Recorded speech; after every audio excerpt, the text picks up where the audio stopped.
Vaccination ಬಗ್ಗೆ doctor ಮಾತಾಡಿದ್ರೆ, ಈಗ ವ್ಯಾಕ್ಸಿನೇಷನ್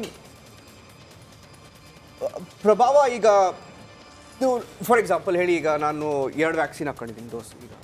ಇವಾಗ ನಾನು 2 ವ್ಯಾಕ್ಸಿನ್ ಡೋಸ್ ಹಾಕ್ಕೊಂಡಿದ್ರೆ ನನಗೆ ನಾನು ಭಯ ಬೀಳಬೇಕಾ, ನನಗೆ 3ನೇ ಡೋಸ್ ಬೇಕಾ ಅಂತ ಒಂದು ಪ್ರಶ್ನೆ ಜನರ ಮನಸ್ಸಲ್ಲಿ. ಈಗ 2 ವ್ಯಾಕ್ಸಿನ್ ಏನಾದರೂ ತೊಗೊಂಡಿದ್ರೆ ಅದು ಕಂಪ್ಲೀಟ್ ಪ್ರೊಟೆಕ್ಷನ್ ಸಿಕ್ಕಿರುತ್ತೆ. ಹಾಗಾಗಿ ಯಾರೂ ಅದನ್ನು ಒಂಥರ ಏನು ಭಯಭೀತರಾಗುವಂಥ ಅವಶ್ಯಕತೆ ಇಲ್ಲ. ಮತ್ತು ವಿಶ್ವ ಆರೋಗ್ಯ ಸಂಸ್ಥೆ WHO ಕ್ಲಿಯರ್ಲಿ ಸ್ಟೇಟೆಡ್ ಹೇಳಿದೆ, ಇದು this vaccine what ever vaccine which has been taken earlier it gives protection against JN1 ಅಂತ. ಸೊ ಹಾಗಾಗಿ ವ್ಯಾಕ್ಸಿನೇಷನ್ 2 ಡೋಸು ತಮ್ಮದಾಗಿದ್ದರೆ ಅದರಿಂದ ಸಂಪೂರ್ಣ ಪ್ರೊಟೆಕ್ಷನ್ ಸಿಗುತ್ತೆ. ಮೂರನೇದೇನೆಂದರೆ ಇದಕ್ಕೆ ಬೂಸ್ಟ್ ಡೋಸ್ ಅಂತ ಕೆಲವೊಂದು ವ್ಯಕ್ತಿಗಳಿಗೆ ನಾವು ಕೊಟ್ಟಿದ್ದೀವಿ, ಎಲ್ಲರೂ ತೊಗೊಂಡಿಲ್ಲ. ಸೊ ಯಾರ್ಯಾರು ರಿಸ್ಕ್ ಪಾಪ್ಯುಲೇಷನ್ ಅಥವಾ ವಲ್ನರಬಲ್ ಅಂತ ಏನಿರ್ತಾರೋ ಅವ್ರಿಗೆ ಪ್ರಿಕಾಷನರಿ ಡೋಸ್ ಅಥವಾ ಬೂಸ್ಟ್ ಡೋಸ್ ಅಂತ ಕೊಟ್ಟಿದ್ದೀವಿ. 3rd ಡೋಸ್ ಕೂಡ ಅಂತ ತೊಗೊಂಡಿರೋರಿಗೆ ಅದರಲ್ಲೂ ಕೂಡ ಅದರಿಂದನೂ ಕೂಡ ಕಂಪ್ಲೀಟ್ ಪ್ರೊಟೆಕ್ಷನ್ ಸಿಗುತ್ತೆ. ಒಟ್ಟಾರೆಯಾಗಿ ಹೇಳ್ಬೇಕಂದ್ರೆ ಇದು ಸಬ್ಲಿನಿಯೇಜ್ ಏನಿದೆ, ಇದು ಒಮಿಕ್ರಾನ್ ಇರೋದೇನೆಂದರೆ ಒಮಿಕ್ರಾನ್ದು JN1 ಸಬ್ಲಿನಿಯೇಜ್ ಇರೋದ್ರಿಂದ ಇದ್ರದ್ದು ಒಂದು ವೈರಸ್ಸಲ್ಲಿ ಕೇಸಸ್ಗಳ ಸಂಖ್ಯೆ ಜಾಸ್ತಿ ಮಾಡ್ತಾ ಹೋಗುತ್ತೆ, infection rate. But severity of the disease ಏನು ರೋಗನ ಏನಿರುತ್ತೆ ಅದು ಪ್ರಮಾಣ ತುಂಬ ಕಮ್ಮಿ ಇರುತ್ತೆ. ಅಂದರೆ ಹಾಸ್ಪಿಟಲೈಸೇಷನ್ ಕಮ್ಮಿ ಇರುತ್ತೆ, ಹೋಮ್ ಐಸೋಲೇಷನ್ ಇದೆ. ಈಗ ನಾವು ಕರ್ನಾಟಕದಲ್ಲೇ ನೋಡ್ತಾ ಹೋದಾಗ 79 ಕೇಸ್ ಇದೆ.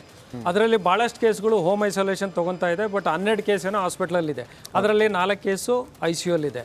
ಹಾಗಾಗಿ ಈ ಒಂದು JN7 ಡೆಫಿನೆಟ್ಲಿ ಅಂಥದ್ದೇನಲ್ಲ. But we need to remember ಬರೀ JN1 ಅಷ್ಟೇ ಅಲ್ಲ, ಬೇರೆ ಕೂಡ ವೇರಿಯಂಟ್ಸ್ ಕೂಡ ಇರ್ಬೋದು ಇದರಲ್ಲಿ. ನಾವು ಆಲ್ರೆಡಿ ನಾವು BA 2.86 ಅಂತ ಹೇಳ್ತೀವಿ, ಅದರ ಜೊತೆ JN1 ಜೊತೆ ಅದು ಕೂಡ ಇರ್ಬೋದು. ಹಾಗಾಗಿ ಹಲವಾರು ತಳಿಗಳಿರ್ಬೋದು. ಈಗ JN1 ರಿಪೋರ್ಟ್ ಆಗಿರೋದ್ರಿಂದ ಕೇಸಸ್ಗಳ ಸಂಖ್ಯೆ ಡೆಫಿನೆಟ್ಲಿ ಜಾಸ್ತಿ ಹೋಗ್ತಾ. ಆಮೇಲೆ we need to remember December ಜನವರಿಯಲ್ಲಿ ಇದು ಐಡಿಯಲ್ ಸಿನಾರಿಯೋ. ಏನಂದರೆ ಪ್ರತಿ ಬಾರಿ ನೋಡ್ತಾ ಹೋದಾಗ ಈ ಕೋಲ್ಡ್ ವಾತಾವರಣ ಅಥವಾ ಟೆಂಪ್ರೇಚರ್ ಏನು ಲೋ ಇರುತ್ತೆ ಅಂಥ ಟೈಮಲ್ಲಿ ವೈರಸ್ ಗ್ರೋತ್ಗೆ ಮೋಸ್ಟ್ ಪ್ರೊಡಕ್ಟಿವ್ ಎನ್ವಿರಾನ್ಮೆಂಟ್ ಅಂತ ಹೇಳ್ತೀವಿ. ಹಾಗಾಗಿ ಡಿಸೆಂಬರ್ ಜನವರಿ ಫೆಬ್ರವರಿಲಿ ಇದೊಂದು ಕೇಸಸ್ಗಳ ಸಂಖ್ಯೆ ಜಾಸ್ತಿ ಆಗ್ತಾ ಹೋಗುತ್ತೆ. So not only virus, environmental factors also place very important role. And other important thing is ಎಲ್ಲಿ ಈ ಒಂದು ಹಂತದಲ್ಲಿ ಕೇರಳದಲ್ಲಿ ಯಾವಾಗಲೂ ಕೇಸಸ್ ಜಾಸ್ತಿ ಆಗುತ್ತೆ. ಯಾಕೆ ಅಂದರೆ ಗ್ಲೋಬಲ್ ವಿಶ್ವದಾದ್ಯಂತ ಇರೋರೆಲ್ಲ ಅಲ್ಲಿ ಬಂದು ರೀಚ್ ಆಗ್ತಾರೆ, ಮತ್ತು ಕ್ರಿಸ್ಮಸ್ಸಿಗೆ ಜನ ಸೇರ್ತಾರೆ, ನ್ಯೂ ಇಯರಿಗೆ ಜನ ಸೇರ್ತಾರೆ. ಸೊ ಜನಸಂದಣಿನೂ ಜಾಸ್ತಿ ಆಗುತ್ತೆ, ವೈರಸ್ ಕೂಡ ಇದೆ, ಮತ್ತು ಎನ್ವಿರಾನ್ ಕೂಡ ಕಂಟಿನ್ಯೂಸಿವ್ ಇದೆ. ಹಾಗಾಗಿ ಇದೊಂದು ಕೇಸಸ್ಗಳ ಸಂಖ್ಯೆ ಜಾಸ್ತಿ ಆಗ್ತಾ ಹೋಗ್ಬೋದು. ಬಟ್ ಆಲ್ರೆಡಿ ನಮ್ಮ ಅದರ್ ಎಕ್ಸ್ಪರ್ಟ್ಸ್ ಹೇಳ್ದಂಗೆ ಇದು ಪ್ಯಾನಿಕ್ ಆಗುವಂಥ ಏನೂ ಲಕ್ಷಣ ಅಲ್ಲ. Because it may not cause another wave ಅಂತ ಕಷ್ಟ ಒಂಥರ ಸ್ಪಷ್ಟವಾಗಿ ಹೇಳ್ಬೋದು. ರೈಟ್. ಡಾಕ್ಟರ್ ಪವನ್ ಕೂಡ ಜಾಯಿನ್ ಆಗಿದ್ದಾರೆ. ಡಾಕ್ಟರ್ ಪವನ್, ನೀವು ಇಲ್ಲದೆ ಇರುವಾಗ ನಿಮ್ಮನ್ನ ಸ್ವಾಗತ ಮಾಡಿದ್ವಿ, ಮತ್ತೊಮ್ಮೆ ಸ್ವಾಗತ ಕಾರ್ಯಕ್ರಮಕ್ಕೆ ತಮಗೆ. ಈಗ ಕೊರೋನಾ ಅಂತಂದ್ರೆ ಜನ ಎಷ್ಟು ಸಿಂಪಲ್ ಆಗಿ ತಗೊಳಕ್ ಶುರು ಮಾಡಿಬಿಟ್ಟಿದ್ದಾರೆ ಅಂತಂದ್ರೆ ಅದೊಂದು ಮಾಮೂಲಿ ಜ್ವರ, ಕೆಮ್ಮು, ಶೀತ ಬರುತ್ತೆ, ಟೆಸ್ಟ್ ಮಾಡಿಸ್ಕೊಳ್ಳೇಬೇಕು ಅನ್ನೋ ಹಂತಕ್ಕೆ ಹೊಟ್ಟೋಗ್ಬಿಟ್ಟಿದೆ. ಇವಾಗ ಕೊರೋನಾ ಇದ್ರೂ ಕೂಡ ಟೆಸ್ಟ್ ಮಾಡ್ಕೊಂಡ್ರೆ ತಾಪತ್ರಯಪ್ಪ, ಈ ಮನಸ್ಥಿತಿ ಬಹುತೇಕರಲ್ಲಿ ಬಂದ್ಬಿಟ್ಟಿದೆ. ಈಗ JN1 ಬಂದಿರೋದ್ರಿಂದ ಈ ಮನಸ್ಥಿತಿಯಿಂದ ಹೊರಗೆ ಬರಬೇಕಾ? ನಮಸ್ತೆ ಮೇಡಮ್, ಇದು ತುಂಬಾ ಒಳ್ಳೆ ಕ್ವಶನ್. ಯಾಕಂದ್ರೆ ಸಾಕಷ್ಟು ಜನಕ್ಕೆ ಈಗ ತರ ಕೆಲವರು ಪ್ಯಾನಿಕ್ ಆಗಿದ್ರೆ, ಇನ್ನು ಕೆಲವರು ತುಂಬಾ ನೆಗ್ಲಿಜೆನ್ಸ್ ಕೂಡ ಇದೆ. ಸೊ ಇದ್ರ ಬಗ್ಗೆ ಸಾಕಷ್ಟು ಊಹಾಪೋಹಗಳು, ರೂಮರ್ಸ್ ಇರ್ಬೋದು, ಅಥವಾ ಕೆಲವರಿಗೆ ಇನ್ನು ಕನ್ಫ್ಯೂಷನ್ ಕೂಡ ಇದೆ. ಸೊ ಯಾರು ಕೂಡ ಕನ್ಫ್ಯೂಷನ್ ಆಗ್ಲಿ ಅಥವಾ ಊಹಾಪೋಹಗಳಿಗೆ ಕಿವಿ ಕೊಟ್ಟು ಪ್ಯಾನಿಕ್ ಆಗೋದಾಗ್ಲಿ ಇವೆಲ್ಲ ಆಗುವಂತ ಅವಶ್ಯಕತೆ ಇಲ್ಲ. ಯಾಕಂದ್ರೆ ನಾವು 2ನೇ ವೇವ್ ಆದ್ಮೇಲೆ 3ನೇ ವೇವ್ ಎಲ್ಲ ಬಂದಾಗ್ಲೇ ಕೂಡ ಎಲ್ಲರೂ ಕೂಡ ಸ್ಪಷ್ಟವಾಗಿ ಹೇಳಿದೀವಿ. ಸೊ ಇದು ಮುಂದೆ ಕೂಡ ಪ್ರತಿ ವರ್ಷ ಈ ವೈರಸ್ ಮತ್ತೆ ಮತ್ತೆ ಕಾಣಿಸ್ಕೊಳ್ಳುತ್ತೆ. ನೆಕ್ಸ್ಟ್ 4-5 ವರ್ಷಗಳು ಕೂಡ ಕಾಣಿಸ್ಕೊಳ್ಳುವಂತ ಚಾನ್ಸಸ್ ಇರುತ್ತೆ.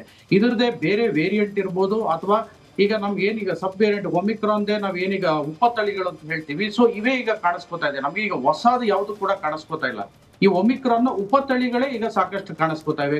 ಈಗಾಗಲೇ ನಮ್ಮ ಬೇರೆ ಎಕ್ಸ್ಪರ್ಟ್ಸ್ ಎಲ್ಲ ಹೇಳ್ದಾಗೆ ಈಗ JN1 ಇರ್ಬೋದು, HV1. ಈಗ ನಮ್ಮ ದೇಶದಲ್ಲಿ ತೆಗೆದುಕೊಂಡ್ರೆ HV1 ಈಗ ತುಂಬಾ ಜಾಸ್ತಿ ಇದೆ. ಆಲ್ಮೋಸ್ಟ್ ಒಂದು 27-28% ಈಗ HV1 ಇದೆ. ಅದರ ಜೊತೆಗೆ JN1 ಈಗ 24% ಇದೆ.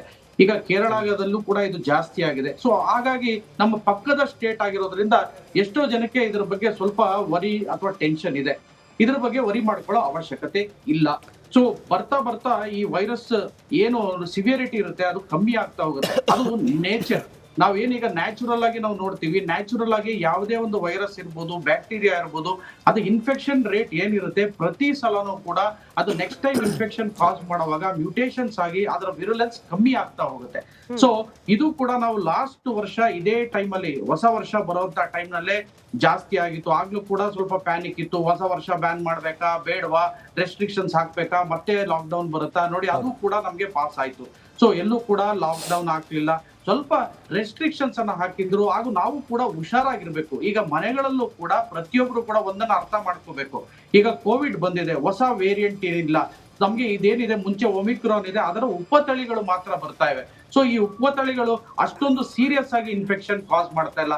ನಾರ್ಮಲ್ ಆಗಿ ಕಾಣಿಸ್ಕೊಳ್ಳುವಂತ ಜ್ವರ, ಕೆಮ್ಮು, ನೆಗಡಿ ಅಥವಾ ಮೈಕೈ ನೋವು, ಸ್ವಲ್ಪ ಟೇಸ್ಟ್ ಲಾಸ್ ಆಗ್ತಕ್ಕಂಥದ್ದು ಅಥವಾ ಕಂಟಿನ್ಯೂಸ್ ಕಾಫ್. ಈ ಸಲ ಸ್ವಲ್ಪ ವೇರಿಯೇಷನ್ ಏನು ಅಂತಂದ್ರೆ ಈ ಒಣಕೆಮ್ಮು ಏನಿದೆ ಸ್ವಲ್ಪ ಕಂಟಿನ್ಯೂಸ್ ಆಗಿ ಒಣಕೆಮ್ಮು ಬರ್ತಕ್ಕಂಥದ್ದು. ನಾವು ಲಾಸ್ಟ್ ಈಗ 1 ತಿಂಗಳಿಂದ ಸಾಕಷ್ಟು ಕೇಸ್ಗಳನ್ನ ನಾವು ಕೂಡ OPD ಹಾಗೂ ಇನ್ಪೇಷಂಟ್ ಗಳಲ್ಲಿ ನಾವು ನೋಡಿದೀವಿ. ಸೊ ಹಾಗಾಗಿ ಅಂತವರು ಸೆಲ್ಫ್ ಐಸೋಲೇಷನ್ ಆದ್ರೆ ಸಾಕು. ಈಗ ಎಲ್ಲರಿಗೂ ಟೆಸ್ಟ್ ಮಾಡಬೇಕು ಅನ್ನೋದು ಏನು ಅವಶ್ಯಕತೆ ಇರಲ್ಲ. ಯಾರಿಗೆ ಸಸ್ಪೆಕ್ಟ್ ಗಳಿರ್ತಾರೆ ಅಥವಾ ಈ ಕೋಮಾರ್ಬಿಡಿಟೀಸ್ ಇರುತ್ತೆ, ವಯಸ್ಸಾಗಿರೋರು ಇರ್ತಾರೆ, ಅಥವಾ ಈ ಅಂಡರ್ಲೈಯಿಂಗ್ ಡಿಸೀಸಸ್ ಎಸ್ಪೆಷಲಿ ಇಮ್ಯುನಿಟಿ ಕಮ್ಮಿ ಇರ್ತಕ್ಕಂಥವ್ರು, ಸೊ ಅಂತವರು ಸ್ವಲ್ಪ ಹುಷಾರಾಗಿಟ್ಕೊಂಡು ಯಾವಾಗ್ಲೇ ಸಿಂಪ್ಟಮ್ಸ್ ಬಂದಾಗ ವೈದ್ಯರಲ್ಲಿ ಬಂದು ತೋರಿಸ್ಕೋಬೇಕಾಗತ್ತೆ ಹಾಗೂ ಪರೀಕ್ಷಿಸಿ ಅವರಿಗೆ ಮಾತ್ರ ಟೆಸ್ಟ್ ಮಾಡಿಸ್ಕೋಬೇಕಾಗತ್ತೆ. ಈಗ ಎಲ್ಲೋ ಒಂದು ಭಯ ಬಿಡಬೇಕು. ಯಾಕೆ ಗೊತ್ತಾ, ಎಲ್ಲೋ ಕೋವಿಡ್ ಟೆಸ್ಟ್ ಮಾಡಿದ್ರೆ ನಮ್ಮನ್ನ ತೆಗೆದುಕೊಂಡು ಹೋಗಿ ಎಲ್ಲೋ ಹೊರಗಡೆ ಹಾಕ್ಬಿಡ್ತಾರೆ, ಸೊ ಎಲ್ಲೂ ಹೊರಗಡೆ ಬಿಡಲ್ಲ, ಆ ತರ ಸ್ಥಿತಿ ಈಗಿಲ್ಲ. ನೀವು ನೋಡಿ ಜೊತೆಗೆ ಡಾಕ್ಟರ್ ಪವನ್